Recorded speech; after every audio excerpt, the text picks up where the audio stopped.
Venerable Geshe Lhakdor, Venerable Dr. Dhamma PhD, and all participants joining us via Zoom, Facebook, and YouTube. I, Nilda Wangmo, on behalf of International Buddhist Confederation, IBC, would like to welcome you all to this Dhamma talk on how to apply the Four Noble Truths in times of COVID-19 pandemic. This is the first Dhamma talk of our fortnightly program, International Dhamma Talk Series, which Venerable Geshe Lhakdor has very kindly consented to teach. I'm sure most of you know Geshe Lhakdor as he's a very renowned Buddhist teacher, yet I'd like to read a brief bio of Geshe. Venerable Geshe Lhakdor is the director of the Library of Tibetan Work and Archives in Dharamshala, India, and head of the Science Education Project. He has served His Holiness the Dalai Lama as his translator and religious assistant since 1989. Geshe Lhakdor has also co-translated and co-produced several books by His Holiness, including The Way to Freedom, The Joy of Living and Dying in Peace, Awakening the Mind and Lightening the Heart, and Stages of Meditation. He is a trustee of the Foundation for Universal Responsibility of His Holiness the Dalai Lama. Since 2002, Geshe Lhakdor has been an honorary professor at the University of British Columbia, Vancouver, Canada. In 2008, he was also conferred an honorary professorship by the University of Delhi Department of Psychology. We welcome you, Geshe. So before we proceed further, I have a couple of announcements to make. After Geshe-la's teaching, we will have 20 minutes of Q&A. I request the participants to kindly put your questions in the chat section with your names. And I also request all the participants to keep your mics on mute to avoid disturbance during the teaching.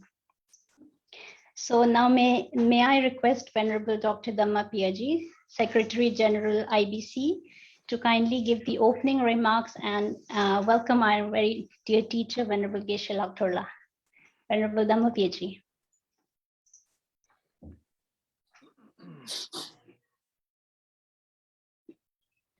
Namo tassa bhagavato arahato samma sambuddhassa.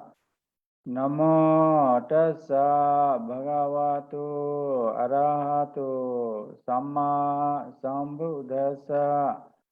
Namo tassa bhagavato arahato samma sambuddhassa.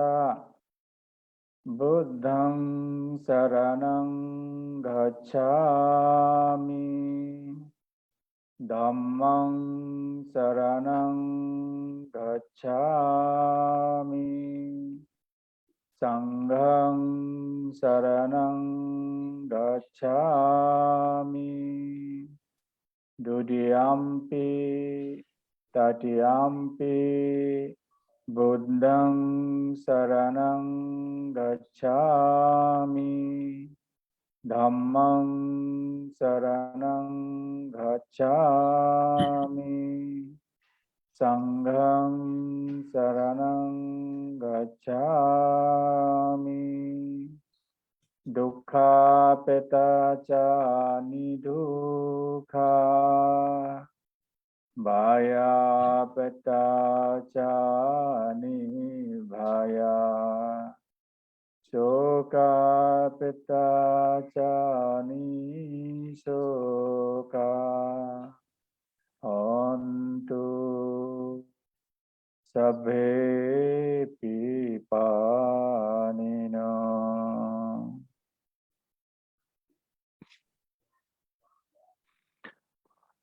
Namo Buddhaya, Namo Dhammaya, Namo Sanghaya.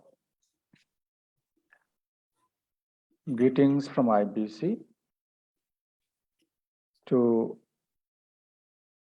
all the Venerable Masters, members of Mahasangha.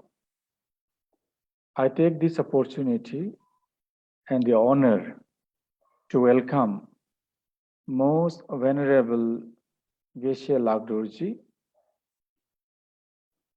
and also all the participants brothers, sisters, and friends in Dhamma who have joined online through Zoom, FB, or other social media online platforms on today's this special occasion. Today is the full moon day of the month of Kartik.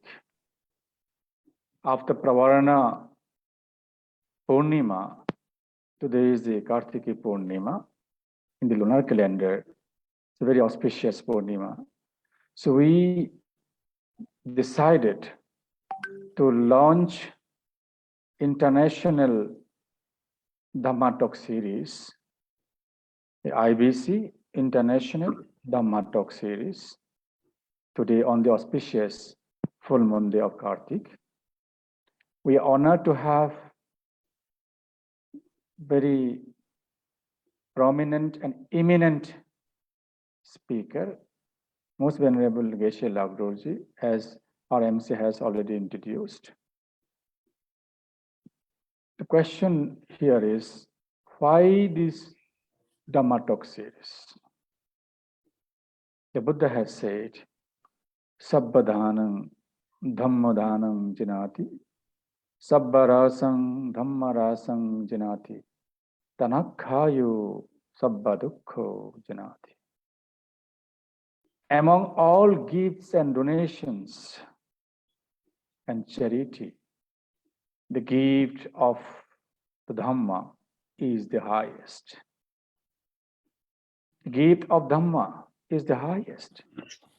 So when we teach, even if we can motivate one person through our teaching, and that person follows the Dhamma and brings changes in one's own life for good, for himself and for the society, for the world, and the person achieves enlightenment, Sokat Sotapati, Sakadaghami, Onaghami, and Arahant, and says that gift of Dhamma is the highest gift. So Venerable Geshe Lhakdor today will be starting as the first speaker. We want to present the Dhamma gift to the world, and we hope with this Dhamma gift, many people will get motivated to follow the life of Dhamma. When I say the life of Dhamma, I do not mean something called the religious life with so much rites and rituals where in the name of Dharma, we do many adharma things. In the name of religion, we do many irreligious things. So I do not mean that. But following a life where one can alleviate oneself and help society to live a better and peaceful world. This is the main purpose of this Dhamma Talk series. We'll be having every fortnightly one Dhamma Talk. I hope all Buddhist brothers, sisters, and friends across the world, and all the people, whether you subscribe to any faith or no faith, but we all want peace, harmony, happiness, and security in our life. So when someone lives a Dhamma life, a life of Dhamma, definitely it results in inner peace for oneself and also create harmonious coexistence for the living beings together. I hope this Dhamma Talk series will help both human and non-human for a better living and harmonious coexistence and elevate human mind so that we can avoid the violence and also the trauma we are undergoing through the COVID-19 pandemic. In some way, it will help us to overcome this pandemic. Thank you so much, everyone.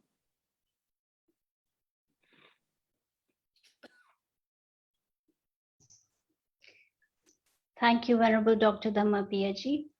Now may I request our venerated teacher, Venerable Geshe Lhakdor to kindly proceed with the teachings. Yes, my new name. Sorry. No, it's okay.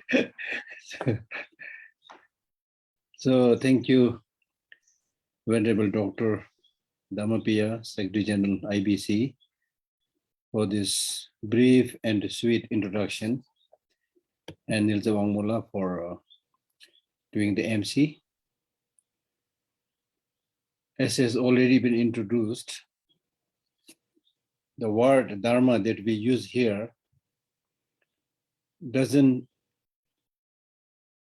reflect the meaning of religion as we normally use.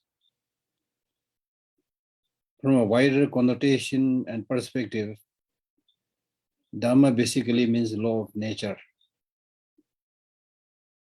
So to live in accordance with the law of nature means to understand the law of nature,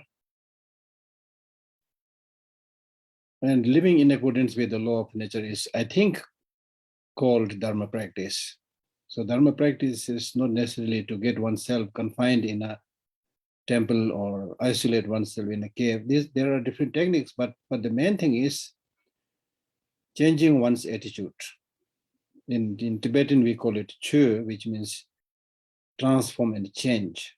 That is changing one's attitude from negative to the positive, which also means changing one's attitude or developing one's attitude in accordance with the law of nature.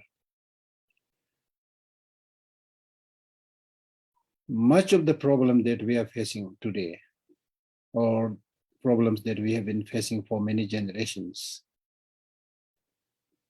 is because we do not understand even the grosser levels of functions of law of nature. Forget about the deeper secret levels of phenomena called shunyata and so forth. Even the grosser levels, I'm telling you, because of narrow-mindedness, self-grasping, ignorance, as we call it. Right at the outset, I would like to give an example. For example, the crackers that you used recently during Diwali celebration.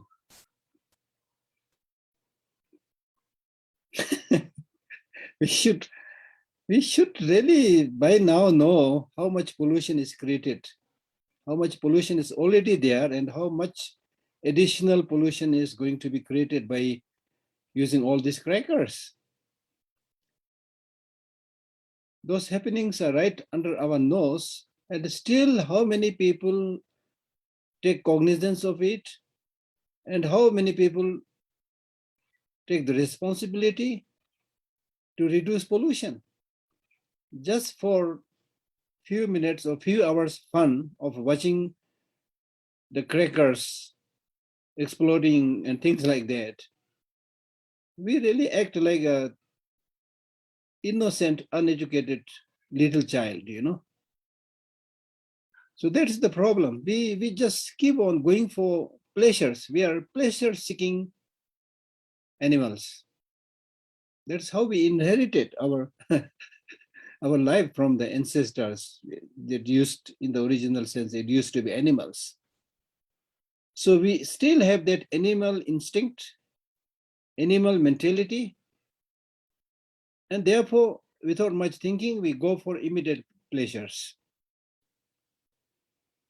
So therefore, it is extremely important that we make a clear distinction between pleasure and happiness. Short-term pleasure and long-term well-being and long-term happiness. In the case of the Buddha, the founder of Buddhism, first he cultivated bodhicitta, the altruistic wish to achieve enlightenment for the benefit of all sentient beings. Secondly, for countless eons, I'm saying countless eons, not just 1 month or 2 months or a few years. For countless eons, he accumulated enough store of merit to be able to make him fit to get the highest state of happiness, which is called enlightenment or Buddhahood. And finally, of course, he got enlightened. The reason that he first cultivated bodhicitta, the reason that in between he accumulated merit, and the reason that he finally got enlightenment was not for his personal relaxation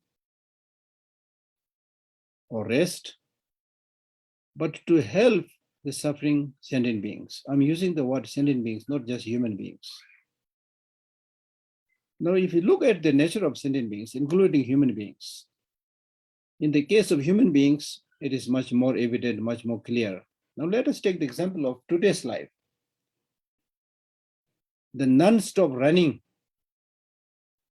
that we are doing today. Your 2 feet is not enough. Even bicycle is not enough. Three-wheeler is also slow. Cars are also slow now. Trains are also slow. So you want to fly from this place to that place in aeroplanes. And the aeroplanes that we have right now is also not very quick. We want quicker. And so what I'm saying is everybody is running. Human beings are running at a greater speed. Other animals like insects, they don't have the capacity to run as fast as we can. They can't use technology, but they are also wriggling, moving. So why we are all running? Why all sentient beings are running and moving? We are all running and moving in search of peace, in search of happiness. So in all my talks, I start my talks by asking people, first you should really be aware and cognizant of the fact that you want happiness. You need to accept that. इसको आपने स्वीकार करना चाहिए that I want happiness. Then the second thing is, honestly ask yourself, how long you want happiness? 1 week, 2 weeks? I've asked this question to many people and everybody says, no, not enough, Geshe. Happiness as long as possible. So that wish to have long-lasting happiness for this life at least, if possible for many lives to come, this wish to have long-lasting happiness is our inborn nature.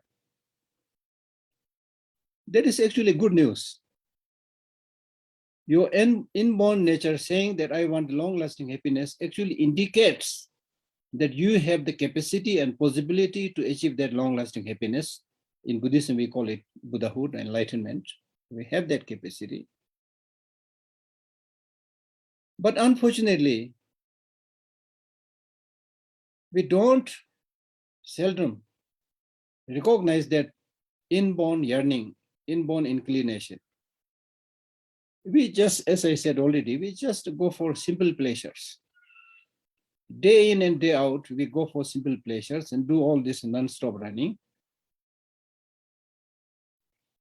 And the running for pleasure is normally pleasures that you get from outside. You run and chase after the 5 sensual objects to please your 5 senses. And you hardly give any opportunity to the boss, the mental consciousness. When we talk about long-lasting peace and happiness, it must be cultivated by the mental consciousness, and if possible, by the subtlest mental consciousness, which is taught in the Tantra practice. But we don't do that. Now, the end result of just chasing and running after the sensual objects is very evident and clear to all of us where we are today. How many people are suffering from depression, loneliness, low self-esteem, countless problems we are suffering. Then additionally, you get all types of sicknesses, including the COVID-19 and so forth, and different pandemics or endemics or epidemics, and countless problems are there. When Buddha, after getting enlightened, he did not teach for 7 weeks. He was repeatedly requested by human beings and gods or celestial beings, saying that you found this enlightenment, so please share us your nectar, your wisdom. The Buddha said, I found something which is profound, peaceful, free from fabrication, clear light, unconditioned, to whomever I teach it, nobody will understand it. So don't disturb me. Let me continue my meditation. He said something like this. He said this because ordinarily human beings are not very serious in terms of understanding the deeper secrets of reality or deeper secrets of nature. So Buddha was actually saying that if you really want to know what I found, you must be serious. That's why he taught about concentration and all these things. You must be serious. Then after repeated request, but particularly during the last, some of the last requests, they said that, yes, you're right. Not many people will understand it, but among human beings, there are some who are a little bit intelligent, so they may understand a little bit, so please teach. So then the first teaching that he gave us, this famous teaching on the Four Noble Truths. Now look at this teaching, why he taught this. Because he was observing the lives of human beings, the lives of sentient beings. And he found that everybody is, as I said, moving and running and things like that, in search of peace and happiness, but they are not finding it. None of these sentient beings want suffering, but they are, in terms of suffering, they have ample suffering and problems. So Buddha had a very questioning mind. He said, okay, if these people want happiness, is there a cause for happiness? If there is a cause for happiness, why don't they cultivate? Why don't they first of all find the causes and then cultivate the causes of happiness? Naturally, they will have happiness. If suffering is something that they don't want, again, they need to ask the question whether sufferings have causes or not. If there is a cause, if there are causes of suffering, then they should recognize that and remove the causes of suffering, and that will lead to the end of suffering. As simple as that. That is Four Noble Truth. People want happiness, happiness is a cause. People don't want suffering, suffering has a cause. So those causes that or happiness that you want must be recognized and must be cultivated. Those causes of suffering must be eliminated, right? So therefore, when he first gave the Four Noble teaching on the Four Noble Truth, he taught this Four Noble Truth teaching in what we call as the 12 cycles. So first he said, this is true suffering. This is true origin of suffering. This is true cessation. This is true path. Now look at this. He used the word this. When he said this, he's really primarily pointing to our own psychophysical aggregate. It is this psychophysical aggregate which is suffering. The body, the feelings of the body, the feelings of the mind, which experiences that suffering. That's very important for us to understand. This psychophysical aggregate. We are not talking about whether the trees are suffering or rocks are suffering. We are talking about living sentient beings who are suffering, who have this emotion, who have the feelings. So this is true suffering. The psychophysical aggregate that you got today because of the causes of negative emotions and contaminated actions. Because of that, the result that you have today in the form of psychophysical aggregate is suffering. Then during the second round of the teaching, he said, suffering must be known. The cause or the origin of suffering must be eliminated. True cessation must be actualized. True path must be meditated. So in this cycle, he said, suffering must be known. That's why out of the Four Noble Truth, the first teaching was the truth of suffering. He did not start from teaching the cause of suffering, but he said, first you understand the nature of suffering. Now, when we talk about suffering, there are so many different types of sufferings, countless sufferings. You can write down a long list. But he summarized it primarily into three types of suffering. Suffering of suffering, which refers to primarily to the obvious sufferings which even animals understand, like headache or stomach ache or diarrhea and things like that, which is evident, suffering of suffering, like having acute pain on your kidney and things like that. That is suffering of suffering.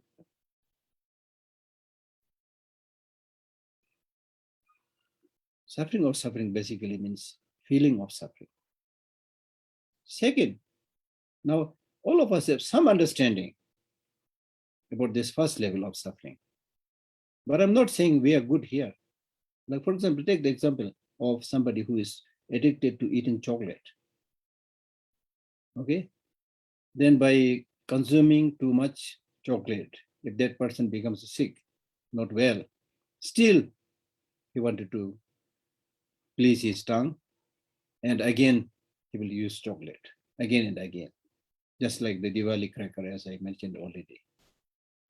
So it's like knowingly taking poison. We are as stupid as that. So unless we train our mind properly, unless we meditate and get habituated with the positive ways of thinking for a long time, it will be not easy for us to change, to bring about this transformation. So before we talk about the subtler levels of suffering, first we must understand suffering. Stop suffering of suffering, at least. Right? Most of the time we get sick, we get hospitalized and things like that, because we don't know how to take care of oneself. We don't know what kind of food is good for you, not good for you, right? What kind of exercise you should be doing, how much time you should be sleeping. We are careless about all these things. And that is why we get sick. So this is really like unnecessarily getting sick. Unnecessary, because it is something that you can avoid if you lead a proper way of life, proper conduct. So we should really focus as a preliminary practitioner, we should really focus on that. Okay, sometimes we talk too much, many deep philosophy like emptiness and shunyata and so forth, which I'm going to speak a little bit also. But what I found, in some sense, to my dismay, is that people don't even practice what is obvious to them. That is our tragedy. It's wonderful that you have started this fortnight talk. It will definitely help many people. But one kind of commitment that we should all make as the follower of the Buddha is that we should start practicing small things to start with. Change some of our die-hard habits. Change that, practice that. It's only through such endeavor and practice, then you will be able to test the flavor of the Dharma. If you simply keep on talking and just reading books and talking, and then it's really not going to help us, especially for Buddhist practitioners, to show the greatness of Buddha's teaching, that we must make great endeavor to transform our life. The way we speak to other people, the way we behave ourselves to other people, the way we think. Now here, you need to make effort, repeated effort. Otherwise you are not going to change it. We have this die-hard habit, strongly formed habit and tendency more towards negative emotions and not towards positive emotions, right? So to move from that negative state to the positive state, we need to make effort and get habituated to that. So therefore, right at the beginning, I would like to say that please, we need to practice, whether it is reducing the pollution or it is extending and helping hand to somebody who is in need. It is not just giving material gifts, but there are 100,000 ways of helping people, helping other sentient beings, bringing harmony, bringing peace, sharing compassion and love, sharing even a nice smile. All this will affect other people's life and will be able to contribute towards a positive change. That's really important. So we should understand suffering and avoid that. Now, after that, of course, that is not the goal, the main goal of Buddha's teaching. The main goal of Buddha's teaching is to get liberated, to actualize nirvana. So nirvana means a state where you have eliminated all the negative emotions and the seeds of these negative emotions. So to do that, it is not enough to understand suffering, but we should also understand suffering of change and conditioned suffering. Suffering of change is much more difficult to understand. Suffering of change means the feelings of happiness that you have in the cyclic existence. Feeling of happiness that you get when you meet with your relatives and parents. Feeling of happiness that you get when you move into a new house or buy a new car, things like that. So the so-called, this is important because many people might think if we are able to remove suffering, then it's enough. Okay, that's what we think. Okay, therefore, it's important to understand that even if you are able to reduce or even remove suffering, it is not enough at all. Because suffering of change is there, conditioned suffering is there. Now, with the suffering of change, the risk and danger of suffering of change is because normally ordinary people see suffering of change not as suffering but happiness. Therefore, we go for name, go for fame, go for money, go for relationships, again running after the sensual objects, as I mentioned earlier. Not realizing that everything is in a flux, everything is changing. How are you going to get that long-lasting peace and happiness from unreliable changes? Your relatives are going to die. Your friends are going to die. You yourself is going to die. The place you are living may be not so comfortable after some years. You will move to another place. That place also may not be the long source of happiness because you will always have, so long as your mind is full of negative emotions, wherever you go, whichever person you associate, there will be some problem, right? So therefore, the so-called happiness is actually contaminated happiness, meaning that very soon it will show its ugly side and you will suffer. When you have friends, you feel happy, but when they go, you feel sad. When you are hungry, you eat say 5-6 chapatis. If you force more, try to eat more chapatis, then there is law of marginal utility. You will start suffering. You feel like vomiting. that is life, right? So we are seeking not just happiness. We are not just seeking pleasure. We are seeking long-lasting happiness. So long-lasting happiness will not be obtained from what is outside of us, from relationships, from friends, things like that, right? Then there is a third level of suffering, which is called conditioned suffering, which is even much, much more subtler than the first two types of suffering. You experience suffering and suffering of change because there is something wrong with your whole existence.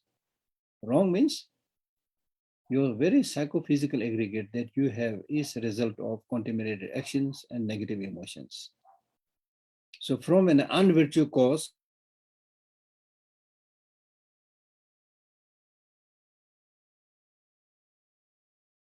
it is made of flesh, bones, blood. It is not made of diamond even. It is not made of stones even.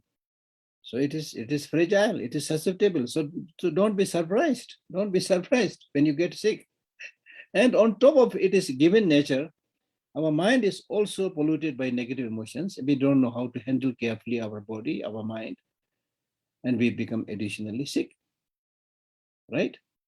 So much of the problem that we see in the world today, primarily, I'm saying primarily, there may be certain conditions, but primarily caused because of negative emotions, including the COVID-19 pandemic. right? I'm not an expert on COVID-19 pandemic, but the little bit of reading that I did clearly show this pandemic, whether it arose from China or wherever, it arose because of our unhealthy relationship with animals. As simple as that. Pandemic 19 is a case in hand, but there are many other pandemics, other problems. These are all because of human misadventure. I mean, be honest, be honest. How are you treating the animals? How human beings are treating animals? We think all animals are to be slaughtered for meat, for cloth, for work, right? Merciless, really merciless. And for our own so-called happiness and pleasure and well-being, we don't hesitate cutting the trees, polluting the river, killing even other human beings. This is really tragic. I mean, look at the world leaders, the so-called world leaders. They're very busy stockpiling arms, weapons. The so-called most powerful country or countries have the greatest stockpiling of arms and ammunitions and weapons. Look at America, look at China. Where are you going to use it? To kill other human beings. Weapon means for killing. So this is the world we are living. This is the world which is led by the so-called leaders. Because of short-sightedness, ignorance, for political mileage, right? Instead of reducing the negative emotions within us, we try to inflame the internal negative emotions. That made the Buddha repeatedly say that the five senses are on fire. The Buddha repeatedly said the five senses are on fire. The world is on fire. Fire of attachment, anger, jealousy, hatred, and so forth. So unless we sincerely explore our inner world and see which of these emotions are positive, which of these emotions are negative, you don't have to be a Buddhist, but as a scientist, as a researcher, you should honestly see what the Buddha taught and analyze it. Analyze it. For example, anger, how good it is. Attachment, how good it is. Now, for example, with anger, the world wars that we already fought, the conflicts that is still rampant in many countries, these are all 100% from out of anger and hatred, not from love and compassion. Now look at the pollution that we are experiencing everywhere, the environmental destruction that we are experiencing anywhere. These are all primarily due to attachment. Everybody wants something from the nature.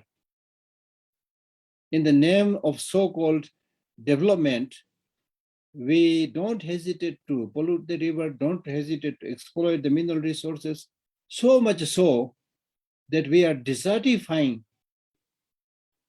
many places and areas. We are turning whole place into a desert,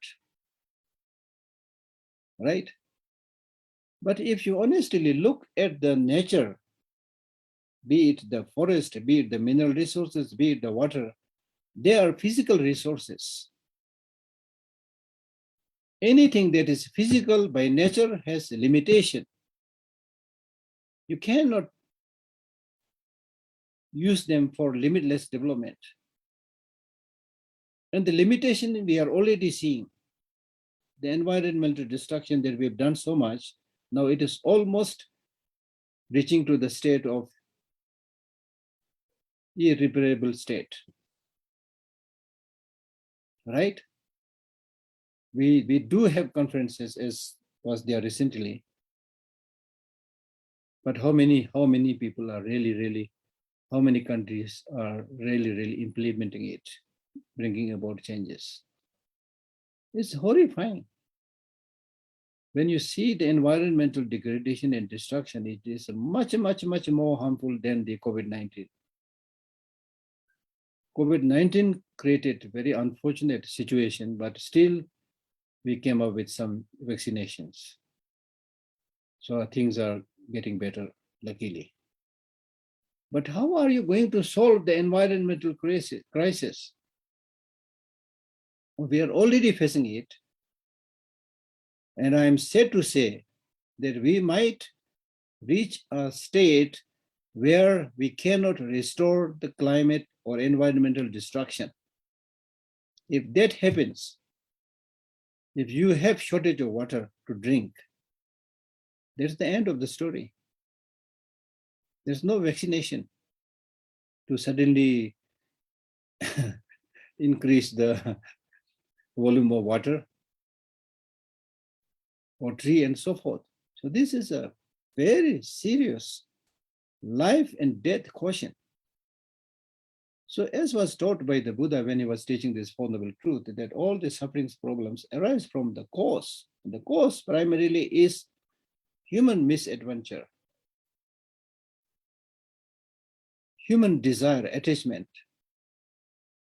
lack of contentment, satisfaction, without taking into cognizance the long-term consequences, without thinking about the coming generations. If you're a good parent, then it's not enough just to send your kids to a school and give some money and buy some cars and vehicles, but prepare a world, a planet where they can, for many generations to come, live harmoniously and peacefully. Are we doing that? Do we have that long-term strategy, long-term vision? I don't see anything. Almost negligible. Really, it's horrible. We call ourselves intelligent human beings. I challenge you and say, where is your intelligence? When you are not able to take care of yourself, forget about taking care of big things. When you don't hesitate to pollute the environment, pollute the water, pollute the air. In the so-called developed big cities, the air is so polluted, the water is so polluted, people are dying, right? True suffering is there. But how many people are sincerely and genuinely trying to recognize the cause of that suffering, the second noble truth? Then how many people are really following the path that lead to the cessation of the pollution and so forth? So Fourth Noble Truth can be explained in many levels, grosser levels, subtle levels, right? So therefore, the Buddha, in his second cycle of teaching, he said, suffering must be known. We don't know. We don't even know properly the suffering of suffering.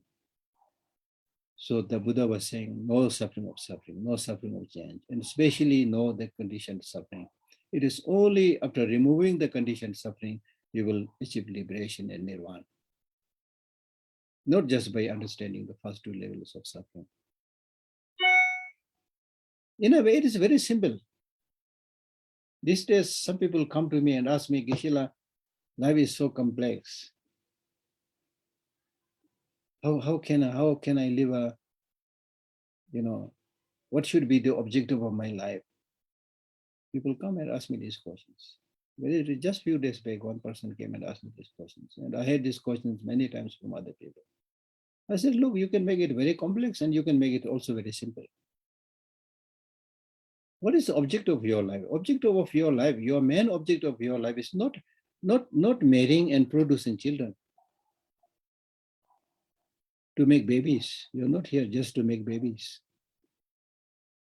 Although in science we say, yes, your main task is to pass your gene to the next generation, but I don't think you are here primarily just to make babies and die. Right? So therefore, what do we need? Of course, for your body, you need some food and clothing, things like that, for which you have to work. But then that is not the end of the story. There is a bigger part of your life which is called the mental world, the mental consciousness.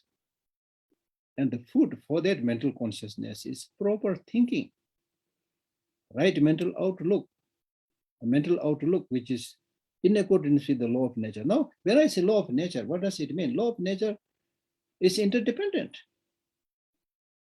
A tree grows because it is by depending on many favorable factors, the tree is able to grow and flourish. Similarly, human beings will also flourish and grow if it depends on the healthy, favorable causes and conditions. If we rely on unfavorable causes and conditions, we'll die at an immature age, which many people are doing today, right? How many young people are doing today, dying today in the world? How many people, whose age may be like 10, 15, how many young kids have their vision is not good and they have started wearing glasses, right? Have you seen a tiger wearing eyeglass or a bird wearing eyeglass? Other animals wearing eyeglass? They don't, because many of these animals and birds, comparing to our brain, they are very, unfortunately, very sluggish or stupid. But they are living more in accordance with the law of nature. So they don't need all these things. Now, human beings, what is there that we don't need? For your eye, you need this. For your ear, you need this. For your tongue, you need this. For your, my goodness, you need everything. There's no satisfaction. So through that way, you live such a, bad way of life that you spoil your vision. Then you think it can be rectified by using glasses. So you resort, you continue to rely heavily on external substances. Change your liver, change your kidney, change your teeth and put a wig, you will become younger and things like that. So we are pretending, and pretension will not work. As I said already, the good thing that I've really learned by contemplation thinking is in Buddhism, we call it law of causality. For easier understanding, these days I'm using the word law of nature. You cannot deceive law of nature. You cannot deceive law of causality. The deceiving law of nature basically means the law of nature says that everything is interdependent. And we think that I'm independent, I don't have to depend on anybody, right? Law of nature says we are transient, we are impermanent, but we think contrarily, to live forever, to have a permanent life, right? So therefore, the Buddha's teaching says, understand impermanence, understand suffering, understand dependent origination, understand shunyata. These are not something that the Buddha fabricated. They are already in the law of nature. It is there in the rocks. It is there in the trees. They're already there.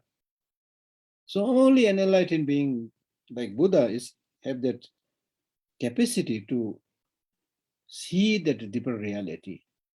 And once he saw this deeper reality, he was basically teaching human beings that look, if you change your attitude a little bit and go in accordance with the law of nature, then you can stop many of these problem sufferings which you are today experiencing unnecessarily. But His Holiness, the Dalai Lama, also uses the same word, There are two, His Holiness used to say, there are two sufferings. Natural disaster, suffering that comes from natural disaster, and man-made disaster, man-made suffering. Man-made sufferings are essentially unnecessary suffering.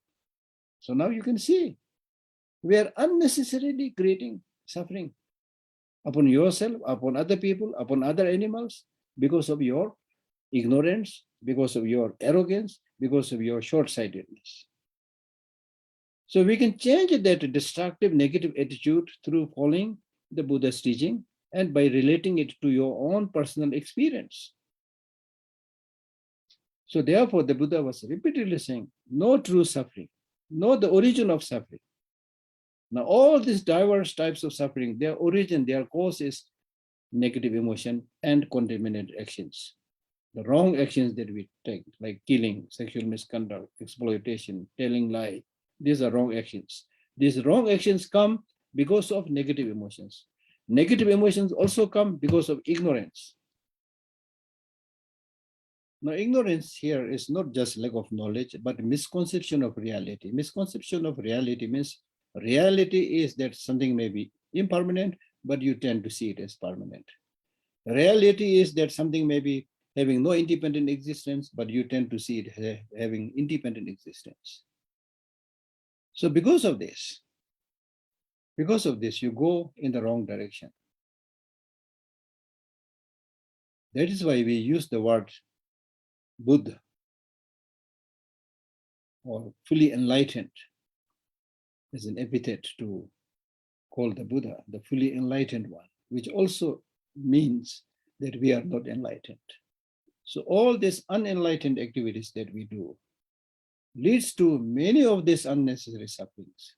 So therefore, when we talk about the teaching of the Buddha or Buddha Dharma, it's not simply talking about achieving liberation, enlightenment, which is not so easy. Because of that, people might think, okay, it's just talking, who is there who has achieved liberation, who is there who has achieved enlightenment, things like that. Like people are fond of asking simple questions, right? But I can guarantee that if you reduce a little bit of your negative emotions like attachment, anger, of course, there are so many negative emotions which is there in our mind, but you should, as a practitioner, see which of these negative emotions have a predominant presence in your mind, greater presence in your mind, bringing greater destruction in your mind. Identify that one negative emotion and reduce the intensity of that negative emotion. And I said, I can watch and I can guarantee that your life will be much, much happier. There's so many people who are like really misplaced. They don't know how to live their life. They become so dependent to other people, If I do this, what he will say. If I do this, what he will say. If I walk like this, what he will say. If I walk like that, what he will say. You make yourself like a puppet. I tell people, you're not a puppet. You don't have to dance at the tune of other people, right? You are a living, thinking human being. In Buddhism, we say all, not just human beings, all sentient beings have Buddha nature. The capacity to become Buddha, we all have. So don't belittle yourself. And sometimes I also use this phrase saying that you are the only, each of you are the only original copy in this world. Which means not only that you are unique, which means with that uniqueness, with that originality, you have that special capacity, special talent, be it cooking, be it singing, be it dancing, be it meditation, whatever. We all have different talents. So you don't have to become exactly what others are becoming. Recognize your own potential and use it to the best of your capacity, and you will flourish. And flourishing is what we need today in order to get happiness. Flourishing, proper development, happiness, peace, whatever you do. If there's no peace, no happiness, even if your house is full of money, paper money, it doesn't make any sense. And when should you get happiness? The genuine happiness, the most long-lasting happiness you will get only when you become Buddha. But even before that, you can be happy today. If you change your attitude a little bit,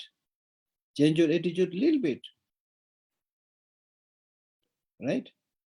Instead of developing suspicion, instead of making unnecessary judgment about other people, you just recognize others are human beings. They have goodness, they have bad things, right? Just as you have. So there's no need to highlight the faults of others all the time. As a practitioner, your task is to highlight your own fault, recognize your own fault, and rectify them, remove them. Once you change your attitude, everything, human beings, sentient beings, all the external environment, they all look much more peaceful, much more friendly. Your attitude is the key thing. It is the key thing. So therefore, the cause of suffering must be eliminated, and a state of cessation of that negative emotion and contaminated actions must be actualized. And how are you going to actualize it? By meditating on the path. Path must be meditated. Meditated means not just closing your eye and sitting in a corner. Meditate means to make your mind habituated with positive emotions like loving kindness, compassion, and so forth. Make it a part of your life. You should yourself become a compassionate person. You should yourself become a loving person. Right? So that is the purpose of meditation. And if you're unable to do that, there's no fun. You close your eye and call yourself doing retreat for 3 months and 10 months and 1 year and so forth. But if you remain as the same angry person, then your practice has not affected you at all. So change your attitude. Change your attitude. Right? There is a story of somebody who early in the morning goes near the river and starts meditating. And after a while, a young person comes, jumps into the river, and then he starts drowning. But this person, this monk who was near the river bank, he was in the posture of doing meditation, and he was not getting up and helping that person who is drowning. Then another senior teacher came, and he saw this young man drowning. And so he immediately jumped into the water, saved that person. And after having saved that young man's life, he goes to that so-called meditator, the other younger so-called meditator, and he says, have you seen this person drowning? And he said, yes, I saw. Then why don't you go get up and go and help that person? He said, I'm meditating. Right? So this is hypocrisy. This is really hypocrisy. And then this great teacher said, when the creation of the God or the beautiful things, sentient beings, when they are dying, when you are unable to take care of those people who are dying, who are in trouble, what is the use of your meditation? So he scolded this young meditator.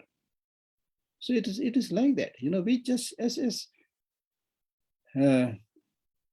was introduced in the beginning, we simply follow rituals, ceremonies, run after everybody without thinking, without asking questions, Ask questions. Change your attitude from negative to the positive. Then you will live longer. Physically, you will be healthier. Mentally, you will be healthier. And because of your discipline, you will, if I give a small example, if because of your discipline, you will wear the mask properly, that will help you not to catch the COVID-19, you see. And many people are not able to observe all these pandemic protocols and unnecessarily dying. This is just one example. In our whole life, we repeatedly suffer because of our careless life. So therefore, the Buddha repeatedly said, practice mindfulness. Be alert and aware. Be conscientious. Be heedful. Right? So that's important. So therefore, path. Path means path of morality, path of meditation, path of wisdom, understanding the reality. So all this path must be meditated to reach that state of nirvana. And in the final cycle of the teaching on the Four Noble Truth, the Buddha said, although suffering is to be known, there is nothing to know. Although the origin of suffering must be eliminated, but there is nothing to eliminate. Although cessation must be actualized, but there is nothing to actualize. Although path must be meditated, but there is nothing to meditate. That means when you become Buddha, you don't need to do all this practice because you already done all this. It is part of your life. There's one way of understanding. The second way of understanding is that you need to do all these practices, but you need to understand suffering, but there is no suffering which has independent existence. If there is a suffering which has independent existence, then there is no point working hard, because it is impossible to remove that. Suffering itself is also impermanent. It doesn't have independent existence. So therefore, if you make effort and develop the positive counter forces, suffering can be eliminated. You will be free. You will be healthier, happier. Similarly, the origin of suffering also doesn't have independent existence. It depends on the causes and conditions. So if you eliminate the causes and conditions of negative emotions and contaminant actions, they will be gone, or that will be at least less. And similarly, cessation. Cessation itself is not conditioned phenomena, but cessation is actualized through cultivating the path. So therefore, it is also dependent on causes and conditions. Similarly, the path that you meditate also doesn't have inherent independent existence, right? This is the good thing, that there's nothing that has independent existence. Things change. Therefore, if you develop the right causes and conditions, you can have the best of the things in your life. You can have happiness, right? Now, who is going to practice this? Yourself. The Buddha repeatedly said, I've shown you the path to Nirvana. Nirvana is up to you.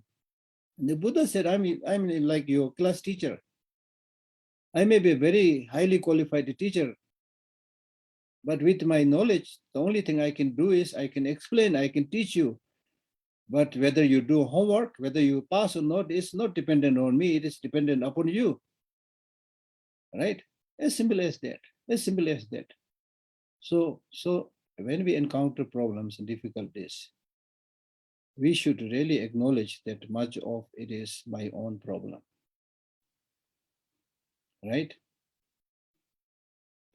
And unless you know how to take care of yourself, nobody will be able to take care of yourself. That is basically what the Buddha said, whether you like it or not, right? When your life is flourishing, when you have a lot of money, you will have a lot of friends,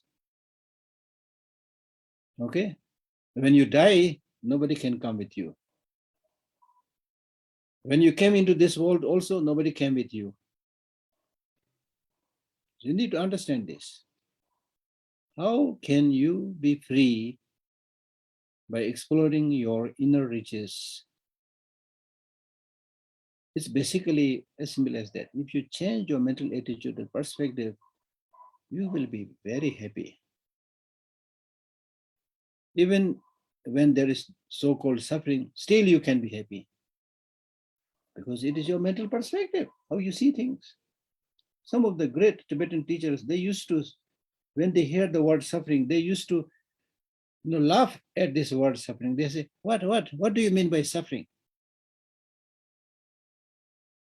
So by this, they are saying the so-called suffering is dependent upon your mental attitude. For example, for one person, if there's a lot of rain, is suffering because of mental attitude. For other person, it's good. It's good. My field needs rain. Or for drinking, I need rain. So with that attitude, that person will sing and enjoy. Rainy season has started. They will be very happy. This is your attitude, you see. Yes, there are some factors, conditions, which is also contributing to what you experience, but primarily, it is your mental attitude. And then finally, I would like to say, now my time, I think, is finished. So finally, what I would like to say is, whether you like it or not, the bitter truth is that you cannot change everything outside of you by simply wishing. If you wish everybody treat me nicely, if you wish everybody give me money, it will not come like that. If you wish the sun is a little bit, less hot, it will not change as you think. So there are things that you can change. There are things you cannot change. Understand that. Things that you can change, no need to worry, because you have to walk a little bit, but you can change. Things that you cannot change, no use worrying your time over those things which you cannot change. The problem is many of us are like crying over the spilled milk. The milk that has been spilled, and then you cry and cry, the milk will not come back to your mug or to your pot. and make it drinkable for you, right? So you need to understand this. With that kind of understanding, you will be able to travel smoothly from peace to peace, from happiness to happiness, right? So because of shortage of time, I of course, this topic, the Four Noble Truth, is such an important, number one, basic teaching, and also it is really like the essence of Buddha's teaching. So it can be explained for many, many days, right? So I have tried to explain a little bit in nutshell, and I hope you will give more thought to this and study yourself more about this Four Noble Truth, and reduce your suffering and reduce the suffering of other people. The very meaning of human life is to oneself live happily and let others live happily. You are not here on this planet to bring misery and suffering and problems on others. You are here on this earth as a human being with this big brain. Unlike cows and dogs, you have this big brain to judge, to analyze, to think, to caution. So caution and see what is good for you and good for others. And adopt that, practice that. What is bad and destructive for others, reduce it. So therefore, I will summarize or conclude by repeating the word His Holiness the Dalai Lama repeatedly says, if you can help others, help them as much as you can. And if you cannot help, at least refrain from harming them. That much we can do. And that also beautifully summarizes the Four Noble Truth. Thank you. So I stop here and welcome some questions.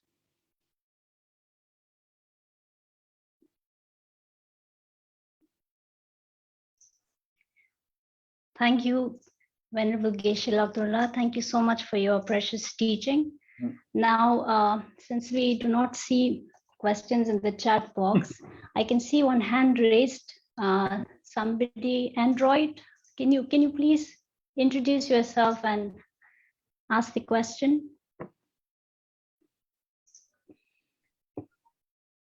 I'm sorry, since the name is not there, somebody by the name Android, with the login name Android, you have some question?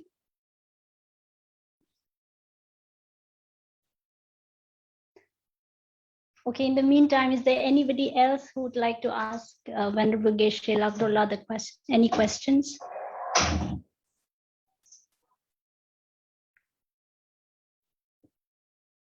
All resolved, no question. I request the participants to kindly make use of this precious opportunity to ask question to one of our very revered teachers. So please hello. feel free. Yeah. Hello. Yes, I can hear you. Yes. Yes. Namaskar, Geshe-la. Namaskar. Yes. So I just wanted to, thank you on behalf of IBC for this initiative. And in fact, I was traveling and I just came to Delhi and just logged in. So I wanted to take part in this precious teaching, but unfortunately I was traveling throughout. So, but I will listen to this YouTube recording, and I'm sure it would be a wonderful teaching from you, because I met you several times in Dharamshala in the library. Okay. And, yes, and in fact. In fact, this teaching was in English, and we are happy to share this among the Sri Lankan audiences after giving a kind of a translation.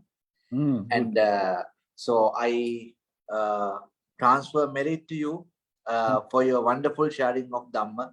Thank you. And I wish you good health and happiness and success, whatever you do, Geshe-la.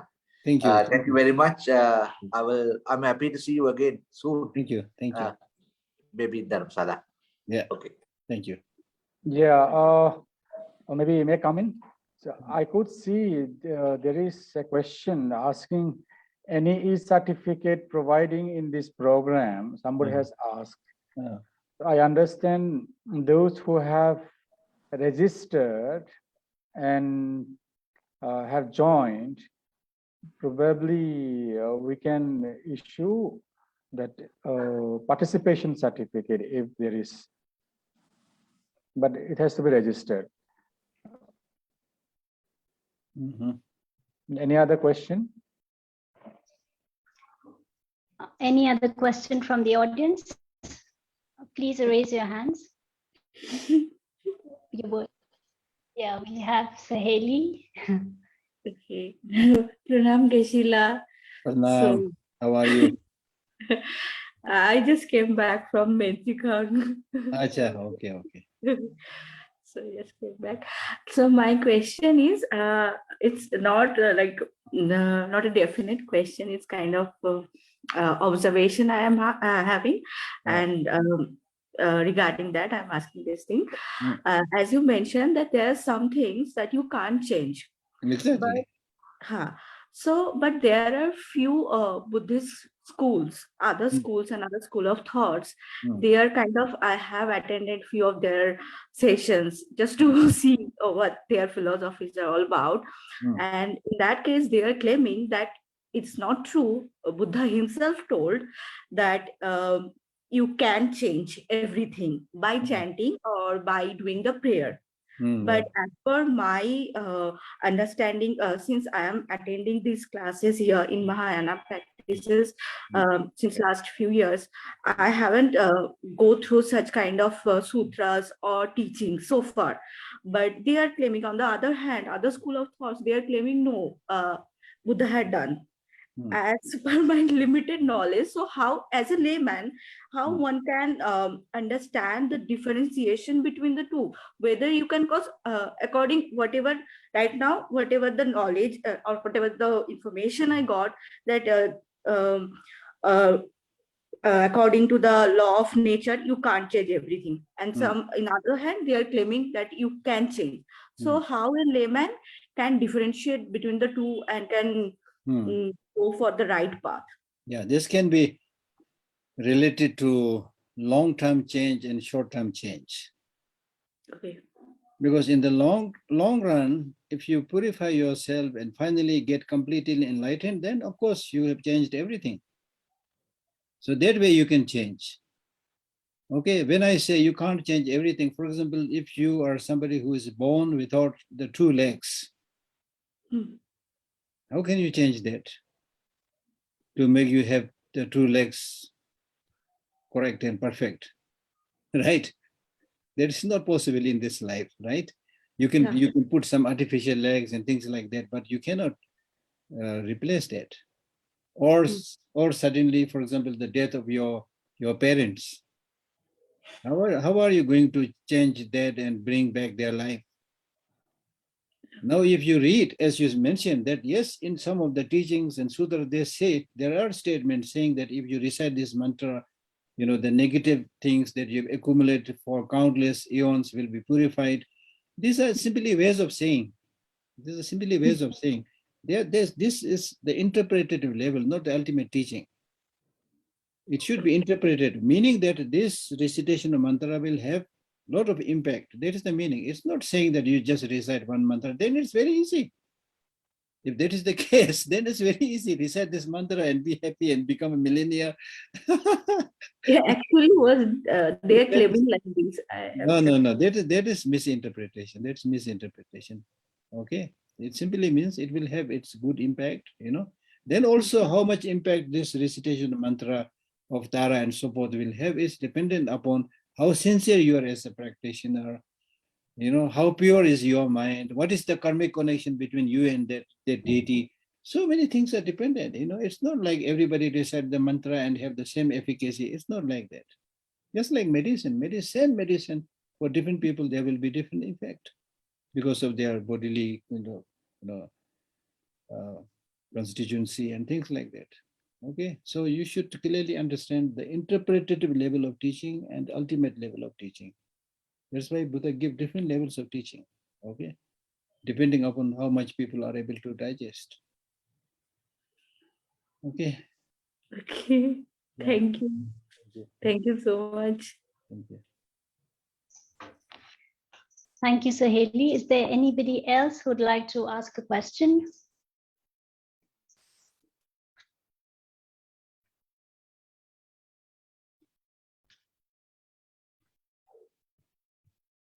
Any other question from the audience?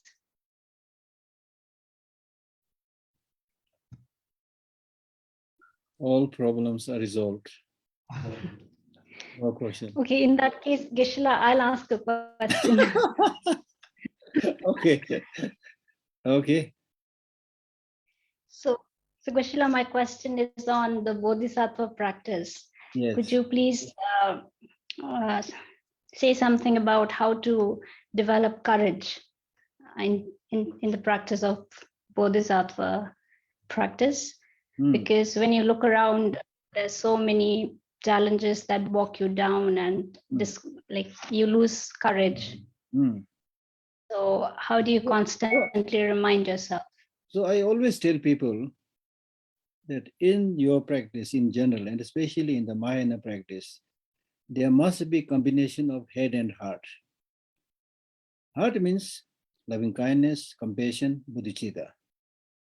And the practice of that heart aspect, loving kindness, compassion, and so forth, must be based on wisdom, head, knowledge.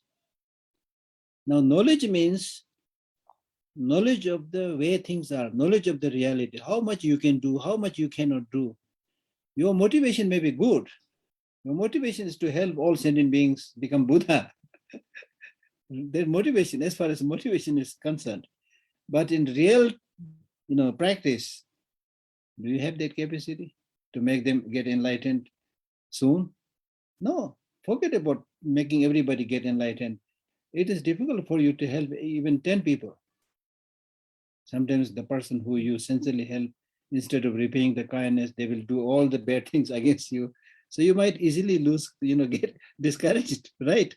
So therefore, you need to be realistic with the understanding that if there's one who is the greatest bodhicitta, that is, of course, Buddha. Buddha came into this world, but still there's so many people suffering. So those things which Buddha also could not eliminate, how can we solve those problems? Right? So therefore we say the Buddha's power and the power of karma of sentient beings are equally powerful. Right? So the result of karmic power of sentient beings can be purified only through individual effort, and not even by the Buddha. Buddha can show the path, as I already mentioned. So therefore you need to, that's why we speak about the 6 or 10 paramitas, perfections, and during which one of the important practice is called patience, right? Patience means that you should be able to understand the way things are, how much you can do, how much you cannot do, things like that, right? So you should be realistic. So therefore you should be happy with our ordinary state. We should be happy even if we are able to help one person, one individual. That's good. I'll go from there. If you read the story of Avalokiteshvara, a bodhisattva who made a vow that I will deliver all sentient beings from suffering, he goes and then saves lives of many people. Next day he goes to the same place, he finds, if not more, similar amount of people suffering. He helps them. Next day he goes, again similar amount of suffering. And he said, I give up. It is impossible for me to deliver all sentient beings from suffering. So that way he broke his promise, and because of breaking that great promise, it is said that his head split into 11 parts. Right? Then Buddha Amitabha, he came and he said, my spiritual son, don't get discouraged. Continue to cultivate bodhicitta and practice, continue to help sentient beings, and I will be there all the time to support you. Right? So that's why you have today this 11-headed Avalokiteshvara, and on top of which you can see Buddha Amitabha. So that is the story. Right? So it is not easy. Right? Now, not easy does not mean you can't do anything. So many things I already mentioned, the way you speak to other people, the way you extend your helping hand. It's not just giving money. There's so many ways of expressing your kindness, compassion, and support, which can, in today's world, I have myself met people who are lonely, who are depressed, who have nobody to talk to. Even if you share a cup of tea with them, talk to them nicely, it will make their day. It will give them hope that not everybody is bad. There are people who are kind. So with that they get they get more kind of courage and trust to other human beings, and then they start flourishing. You see, right? So we should be happy with that. The long-term goal is, yes, to help all sentient beings to become Buddha. But so that's why I use this phrase. This will be very useful. Think globally, act locally. Okay. Thank you, Geshe. Mm-hmm. Okay, is there anyone else who would like to ask a question?